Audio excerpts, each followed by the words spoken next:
Let's take a look at the battery interface. The most striking feature is the 6x9 matrix of 54 cells. Each cell holds a drum sound, which can consist of one or more samples. A cell control module sets the MIDI channel, root key, key range, and whether the sample is to be part of a mute group.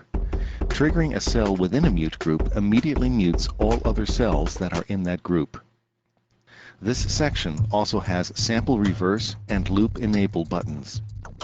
A layer section provides level and velocity range response for each sample in a cell. For example, if you want one sample to trigger at high velocities and another to trigger at low velocities, this is where you'd make the necessary edits. A waveform monitor shows the sample waveform, as well as the results of any processing you do. Separate pitch and volume envelopes are also available. The waveform monitor comes in very handy when setting up a loop within a sample. You can set the loop start time, loop length, and number of times the loop is to repeat when triggered. It's also possible to snap loop points to zero crossings. There are several ways to shape the overall sound.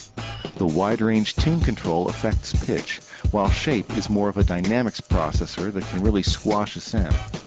Bits chooses bit resolution from 1 to 15 bits for when you want those funky 8 and 12-bit sounds from the drum machines of yesteryear. And there's a sample start point control for changing a sample's characteristic attack. The output module gives each cell a pan control, level control, metering, and output selector if you decide to use multiple outputs. Finally, a master section provides such functions as master volume, file selection, and various preferences.